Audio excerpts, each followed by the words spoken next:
This may be our last chance of getting out of here alive, Isaac. There's an asteroid loaded up in the mining bay waiting to be smelted. If you attach the SOS beacon to it, you can launch it away from the ship to make a clean broadcast.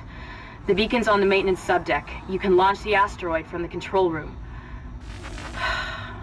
Damn, the control room is locked. It looks like they keep an emergency access key on the processing subdeck. Couldn't be easy, could it? I don't know how much more of this I can take. And here we are on the mining deck of the Ishimura, and we are going to place a beacon onto an asteroid that is being docked within this deck. But as you're about to see, it's not going to be easy. Not because of doing this is going to be simple, trust me, it isn't. But of the aftermath that will result once this happens, as you will see in the near future.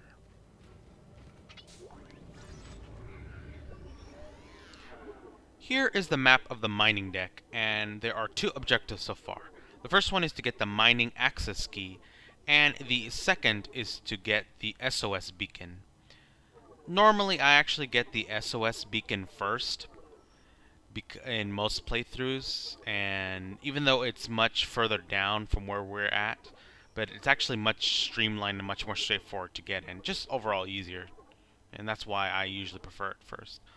However, in order to enter the area where the asteroid is being held, we actually have to get the mining access key, and that's actually what we're going to do first to demonstrate some interesting aspects of that area. But yeah, that's what we're going to do first, and we're going to go there right now. Entering zero gravity. There's a failsafe on the processing control door. It won't open until gravity is restored. But you can't turn on the gravity until those boulders are cleared from the room. Maybe you can dump them into that gravity beam with your kinesis gun.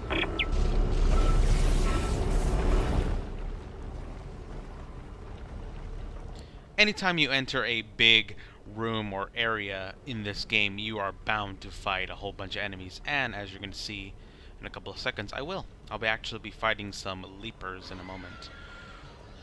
And actually, once as Kendra just said, in order to restore the gravity into this room and actually to access the area, or to access the room, I should say, to where the mining key is being located, I'll have to remove those floating rocks in this room by throwing it into the conveyor belt. Well, conveyor beam, because it's not really a belt. The conveyor beam, and that way I can restore gravity into this room. And then I'll fight a whole bunch of enemies. But I didn't record that footage because I felt like it wasn't that too important to show. But important to show this. And I think that was the last leaper, I think?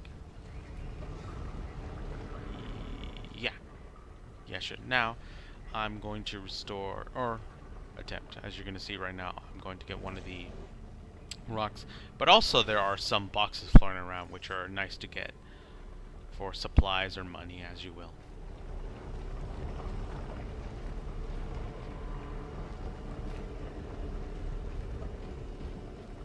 It's rather simple to dispose of these rocks, but you have to aim it just right, otherwise they're going to be bouncing around the whole place, and that's rather not good. But it's a rather easy thing to do within this room. And once that's out of the way, we can continue on with the mission.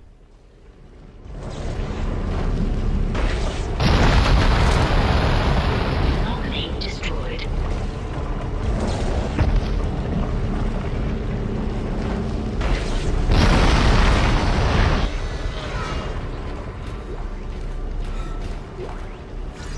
That's the key, Isaac. It'll get you into the control room so you can launch the asteroid. Don't forget to attach the beacon first. I read another report on the colonist dementia. It seemed to start after they removed the marker from the planet. God knows how long it was down there. Here's a nice little moment in this game, and I kind of wish they did this more often to really set in that creep factor of the hunter, because it's actually stalking you in this, and you're actually going to see a glimpse of it right now. And that's a nice little moment, but I kind of wish they did it more often, you know, kind of show up in more levels where it's actually hunting you down. Because the next time you're going to see it will be in Chapter 10. So it's kind of a shame they missed that opportunity, but oh well. Time to move on.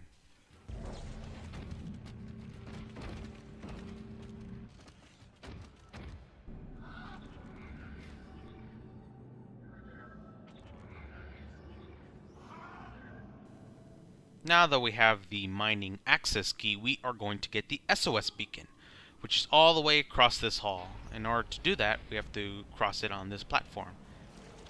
But as you can see, it's not simple.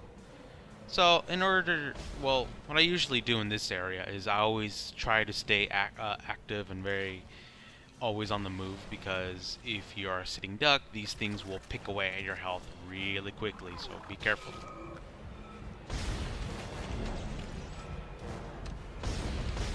But usually one shot, will kill these little tentacle pod things. And as you can kind of hear, the music will actually indicate whether they are more have spawned, which that's a nice little bit of help. Also in the area there are exploding barrels, but to be 100% honest, I don't like to use them because most of the time either the tentacles will shoot at the barrels causing me to take damage, or I will misfire and not even damage them at all, so I don't like to do that. So yeah, it's a nice little bit of tension in this room.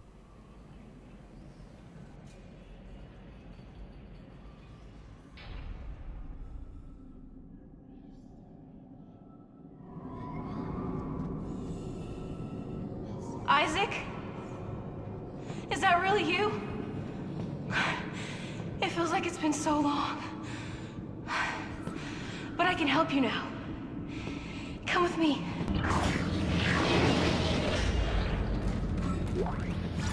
The beacon's in the solar tube next to you.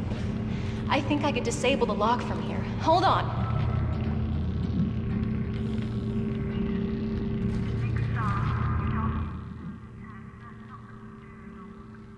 Here's a fun little set piece where you have to defend Nicole, who is trying to access the room for you to get the SOS beacon. And since I played this game so many times, I already know what to expect. They are going to be 3 necromorphs coming in the area where I'm pointing right now, and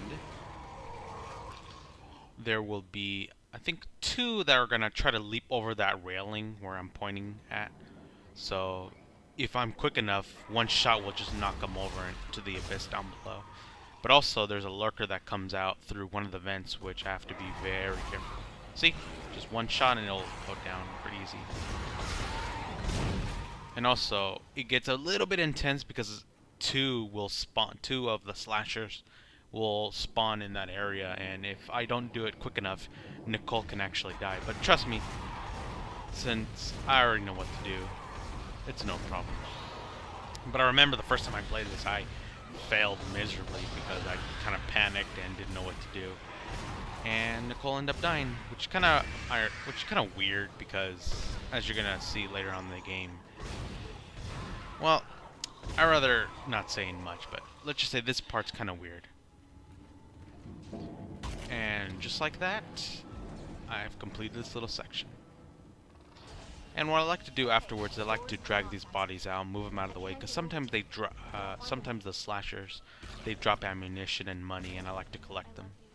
And sure, I don't really pay attention to what Nicole is saying, because I know it's supposed to be touching where she says, like, I love you and stuff like that, but to be honest, I don't care, and I just kind of want to get the ammo that the slashers drop and stuff like that, yeah.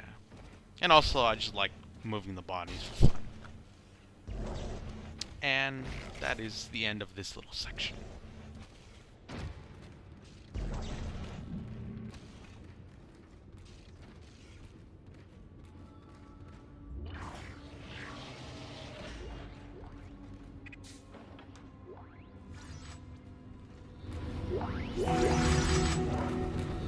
Isaac. Hey, I lost your signal for a while. You had me worried.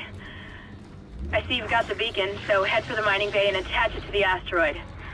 I've been running trajectory calculations, and if we launch soon, there's a good chance the asteroid can reach a safe distance to begin transmitting. Still no sign of Hammond. In his state, I can't imagine he's still alive.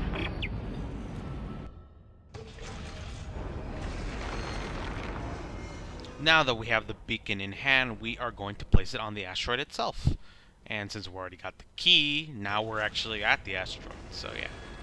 So before getting on the asteroid, you gotta avoid these, I guess, blades, because if you do it at the wrong time, you can actually just die instantly. Trust me, I know so. Entering vacuum.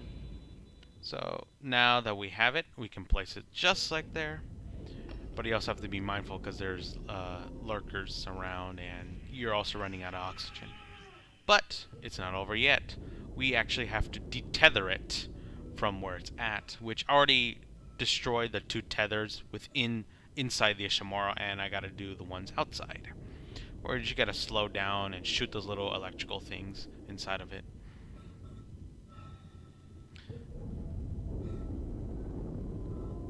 Pretty simple, but always keep in motion because you can run out of oxygen pretty quickly if you're not paying attention. And just like that, we can now pretty much go into the ending of this level right now. But before I go, just a nice little shot of the planet that we just cracked, or the Ishimura has just cracked. And we will be visiting that planet very soon in the very last level of this game. So yeah, on to the ending.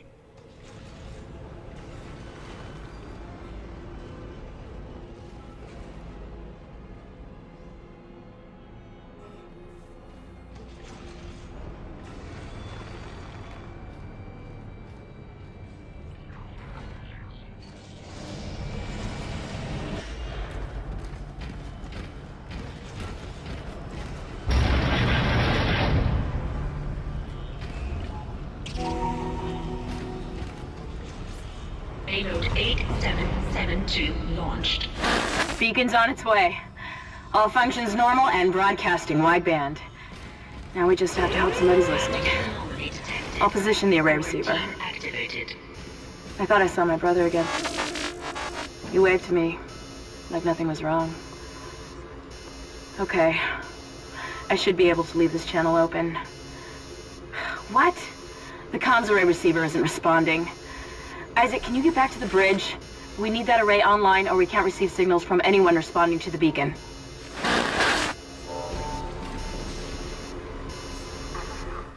So there you have it, folks.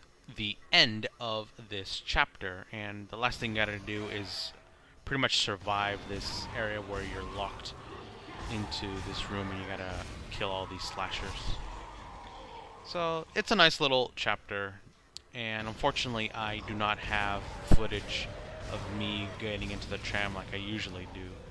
I kind of lost the footage after a while, and I don't know how to recover it. But that's pretty much it for this chapter, and I will be seeing you in chapter 8, which is going to be very short, I think. Yeah, it's going to be a short and nice chapter. But we will see the aftermath of the events that unfold within the chapter. Until then, I'll see you then.